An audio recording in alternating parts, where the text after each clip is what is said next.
కూడా చూసాం సార్ మేము ఇప్పుడు ఒక మంచి పాజిటివ్ వైపు అవుతుంది లోపల.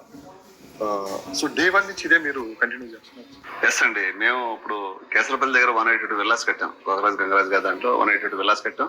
అవి కూడా మీకు G+1, ఇది వచ్చేటప్పటికి G+2 వచ్చేటప్పటికి ఈచ్ విల్లా సైజ్ వచ్చేటప్పటికి 3443 SFT, 222 స్క్వేర్ యార్డ్స్ తోటి. అలాగే మినిమం సైజు మ్యాక్సిమం సైజ్ వచ్చేటప్పటికి 800 స్క్వేర్ యార్డ్స్, 8000 SFT దాకా ఉన్నాయి. అలాగే మొత్తం టోటల్ బిల్డింగ్లు అన్ని వచ్చేటప్పటికి 249 బిల్డింగ్లు. ఇందులో ఎమ్యూనిటీస్ ఏంటంటే మీకు కిందకి ఏదైతే అండర్ గ్రౌండ్ వెళ్ళిన కేబుల్ ఏదైతే ఉందో ఆర్మాడ్ కేబుల్ తో పాటు దాంతో పాటు నెట్ కెళ్ళి కేబుల్ కూడా 2 కేబుల్ ఇచ్చు. అలాగే వాటర్ వచ్చేటప్పటికి over head tank, RO water, మొత్తం టోటల్ వచ్చేదంతా ఆర్ఓ వాటర్. అలాగే పార్క్ వచ్చేటప్పటికి ఒక దగ్గర 75 సెంట్లు అంటే 35 ఎకరం 4000 గజాల దగ్గర ఎక్స్ట్రా పార్క్ ప్రొవైడ్ చేయడం.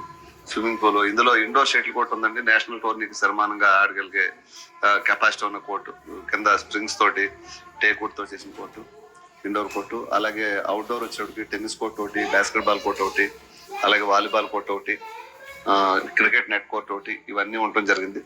ఇవన్నీ అంటే మాకు వచ్చేటప్పటికి కాన్సెప్ట్ మెయిన్ ఏంటంటే ఎస్ఎల్వి వచ్చేటప్పటికి క్లబ్ హౌస్ వచ్చేటప్పటికి ఎక్కడైనా సరే అరౌండ్ 3% గవర్నమెంట్ రూల్, కానీ మేము 5 to 6%, ఇందులో 6% క్లబ్ హౌసెస్ కట్టాం ఎస్ఎఫ్టీ. అంటే బిల్డర్ కి అలాగే అంటే దగ్గర 11 lakhs ఎస్ఎఫ్టీ కట్టినప్పుడు 3% అంటే మీకు దగ్గర 30,000 ఎస్ఎఫ్టీ, 33,000 ఎస్ఎఫ్టీ ఉంటుందండి. ఇంకొక 33,000 ఎస్ఎఫ్టీ కస్టమర్స్ కి మేము ఎక్స్ట్రాగా కట్టిస్తున్నాం. అలాగే అన్ని చోట్ల మా ఎస్ఎల్వి వచ్చేవాడికి మెయిన్ ఇంప్లిమెంటేషన్ ఏంటంటే ఇంకో 33% అంటే డబుల్ ఎక్స్ట్రా కట్టింది. అంటే